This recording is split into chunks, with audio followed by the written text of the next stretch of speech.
Here I will try. Is you.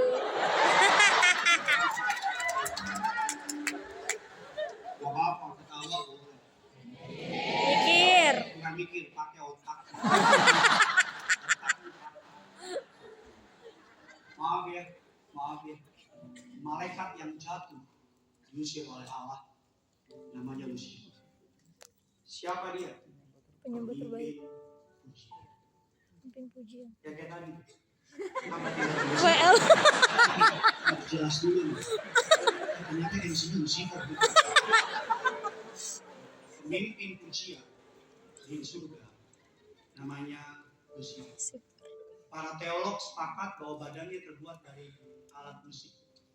Jangan bayangin speaker ya. Dia itu tugasnya mimpin jutaan malaikat. Dia WL-nya. Dia yang mimpin. Anggap ini semua nih malaikat. Wes, amin. Enggak, saya perlu bilang sebelum ini. Ini kebenaran, ini Alkitab ya. Saudara lebih tinggi dari malaikat. Wes, amin. Malaikat nggak boleh panggil Allah dengan Bapa. Kamu boleh panggil Bapa. Malaikat jatuh dalam dosa, dibuang sama Tuhan.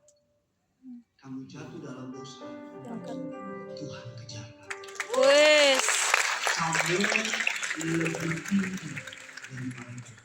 Jadi kalau ada cowok yang bilang kamu kayak malaikat, setan tau. Apa maksudnya? Betul? Sebelum kasar Alkitab dia kalau cowok ini. Banyak wanita gak berfirman, kamu kayak malaikat. Ya biar malam ini pasti muncul di TikTok. Kemarin yang Israel muncul hampir 3 juta di take down. Puji Tuhan. Saya mau bilang jadi anak muda biar ngerti. Kamu lebih mahal. Malaikat gak bisa nyanyi lagu sungguh besar anugerahnya. Karena malaikat gak ditebus. Malaikat gak ditebus. Kamu yang ditebus. Amin. Amin. Amin. Malaikat gak ditebus. Kita yang ditebus. Ya saudara mengerti. Lucifer adalah kepala pemimpin pujian. Maka ketika dia jatuh dalam dosa, diusir dari surga, apa yang dilakukan? Dia main di musik.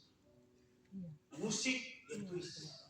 Nggak ada yang salah sama musik. Selama musik itu, liriknya tidak bertentangan dengan iman kekristenan.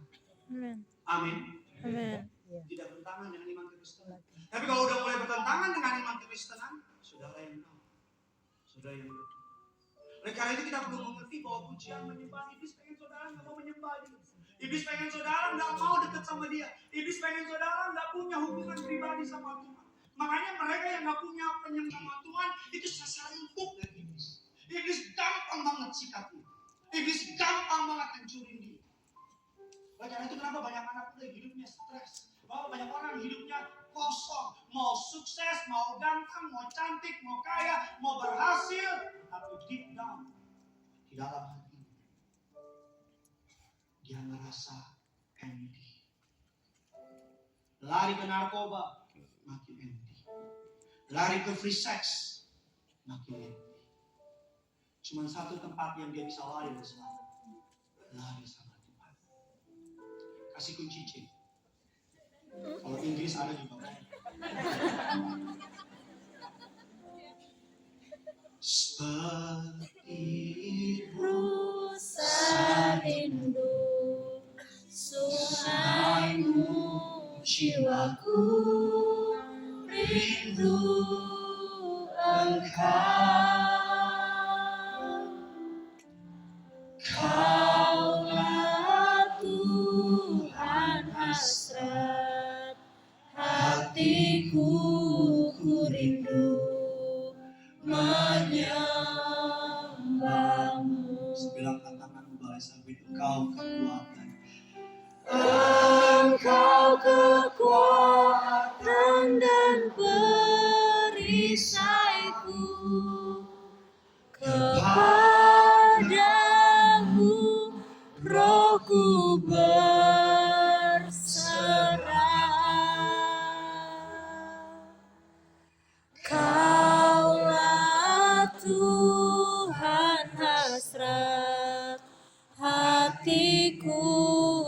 rindu menyembahmu.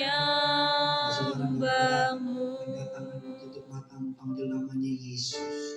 Yesus, Yesus, Kau berarti bagiku.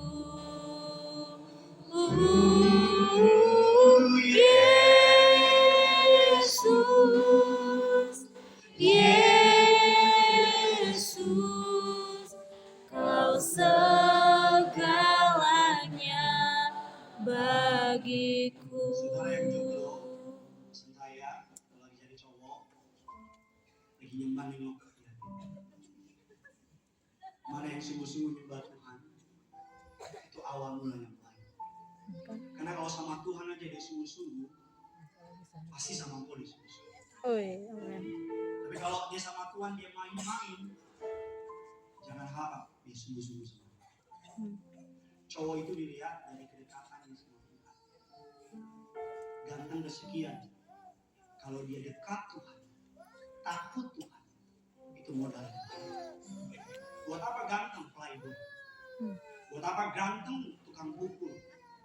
Buat apa ganteng penipu? Buat apa? Hidupnya cuma senang beberapa saat, selebihnya menderita. Yang kedua, apa itu what is worship? Apa itu penyembahan? Yang pertama to declare that he is worthy. Yang kedua, istri saya beri bagian ini, saya diberkati. Worship is something that is woven in you. Kata woven dalam bahasa Inggris menggunakan kalimat ditenun, dirajut. Worship, penyembahan adalah sesuatu yang Tuhan rajut di kita, sesuatu yang Tuhan tenun di kita. Makanya saudara tadi ketika menyembah, engkau merasa nyaman. Betul apa tidak? Ketika saudara menyembah dengan musik, kunci-kunci seperti ini, saudara merasa feel secure. Karena memang dari sananya Tuhan tenun rasa untuk menyembah Tuhan. Amin. Tuhan apa saudara? Tenun. Tuhan tenun. Mari kita lihat firman Allah. Sama-sama Wahyu 5, 14, 11 dan 14. Ini ayat saya terakhir dan kita akan menyembah Tuhan habis ini. Wahyu 5, 11 dan 14. 3, 2, 1, iya. Sama-sama kita baca. Wahyu 5, di bagian pertama, poin ke atas. Wahyu 5. 5.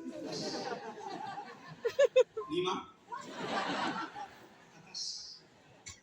Itu dia. Puji Tuhan. Yang megang slide sudah bertobat. Wahyu 5 ayat 11 dan 14. 3, 2, 1, iya. Maka aku melihat dan mendengar banyak malaikat-malaikat berlaksa-laksa, beribu-ribu laksa. 12 katanya, anak domba yang disembelih itu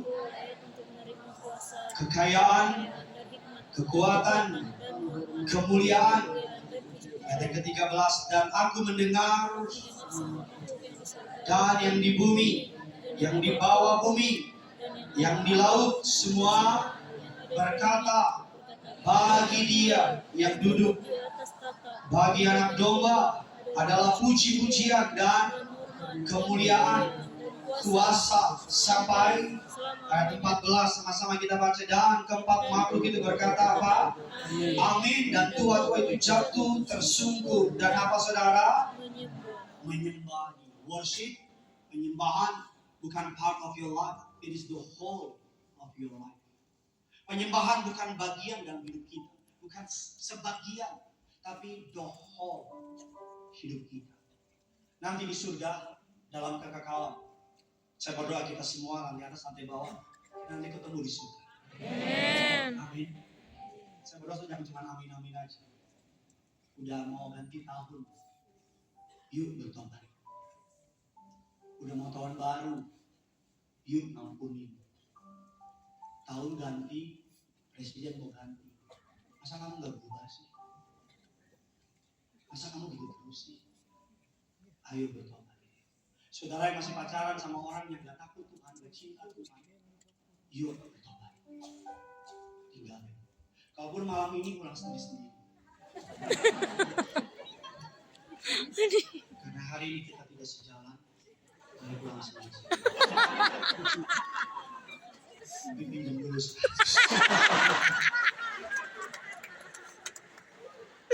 Nanti di ruangan Maha Kudus kita semua akan menyembah Raja segala raja. Amin. Kita bilang dalam kekekalan. Kalau saudara nggak suka menyembah di gereja, berarti di surga kau salah tempat. Karena nanti di surga kita akan berlutut. Dan kita akan bilang, kau yang layak. Kau yang layak terima pujian.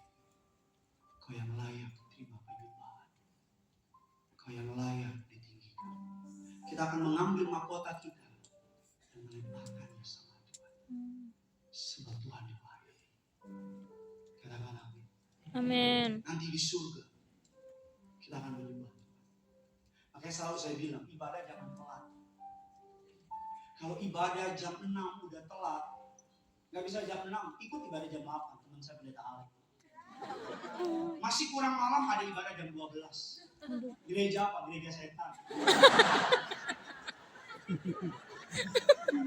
Ibadah jangan telat. Masih pujian penyembahan. Kau rugi. Justru pujian penyembahan itu power. Amin. Amin. Itu sangat berkuasa. Saya tuh dengan sebuah kutipan yang memberkati saya. Seorang hamba Tuhan namanya Billy Graham. Saya pasti tahu semua. My idol. Idola saya. Setelah Papa Riaji almarhum. Billy Graham telah berkhotbah hampir di 220 juta jiwa. Dia telah berkhotbah hampir di ratusan negara. Dia disebut sebagai the man of God, disebut sebagai pendeta terbesar di abad 21. Pendeta terbesar abad 20 Smith Wigglesworth. Pendeta terbesar abad 21 disebut Billy Graham. Track recordnya bersih dari semua skandal. Skandal uang bersih. Skandal perempuan bersih. Skandal apapun bersih. Ketika dia berusia 92 tahun, seorang wartawan namanya Susan mewawancara dia. Sebuah pertanyaan yang breaks my heart. Sebuah pertanyaan yang membuat saya kembali mereconsider panggilan saya sama Tuhan. Dia ditanya, kalau kamu punya kesempatan untuk kembali ke masa lalu dan melakukan sesuatu over and over again, what would you do? Apa yang akan kamu lakukan? Saya kira jawaban Billy Graham akan bilang begini, aku akan berkhotbah ke banyak negara. Aku akan memenangkan, jangan 200 jiwa. Aku akan memenangkan 100 atau 500 juta jiwa. Tapi jawabannya mengagetkan saya. Ketika ditanya sama wartawan, kalau kamu punya waktu untuk memutar kembali waktu dan melakukannya terus menerus, what would you do? Dia akan bilang apa saudara? Saya akan masuk ke kamar saya, kunci pintu kamar saya. Dan saya akan menghabiskan waktu lebih sering menyembah Tuhan. Dia bilang, I will meditate more, I will pray more. Aku akan menghabiskan waktu lebih sama Tuhan. Dan aku akan berkata kepada Tuhan, how much I love you. Betapa aku sangat mencintai Tuhan. Dan aku akan menghabiskan waktuku dalam kekekalan sama Tuhan. Gak heran, Billy Graham dipakai Tuhan hebat. Karena dia dekat sama Tuhan. Saya mau tanya, kalau saudara punya rahasia, saudara kasih tahu sama orang jauh apa orang dekat? Orang dekat. Orang dekat. Kalau saudara pengen tahu rahasia apa yang menanti kita di tahun 2024, Tuhan cuma kasih tahu sama orang dekat. Kalau saudara punya berkat, saudara pengen kasih berkatnya sama orang jauh atau orang dekat? Dekat. Begitu juga dengan Tuhan. Tuhan mau membantu hidupmu. Tuhan mau menjadikan kau orang-orang hebat. Tuhan cuma minta satu. Kedekatan. Ketika kau dekat sama Tuhan, maka tidak ada yang mustahil bagi saudara. Ketika saudara hidup dalam penyembahan yang intim sama Tuhan, engkau berjalan dalam jalan yang namanya mukjizat. Engkau berjalan dalam jalan yang namanya tidak ada perkara yang mustahil. Saya berdoa agar khotbah malam hari ini membuat saudara haus dan lapar untuk menyembah Tuhan lebih lagi. Amin, amin. Kita tutup Alkitab kita berikan kemuliaan Tuhan. Sama-sama kita bangkit berdiri, kita datang sama Tuhan. Sama-sama kita bawa hati kita. Berapa banyak yang diberkati firman Tuhan bisa lambaikan tangan saudara. Aku cinta padamu Tuhan, aku rindu hadirat-Mu Tuhan, aku ingin selalu dekat padamu, menikmati kehadiran-Mu. Sambil angkat tanganmu, balas sarbini dengan iman. Ku nyanyi Hosana bagi Rajaku yang duduk di tahta. Aku muliakan dan ku agungkan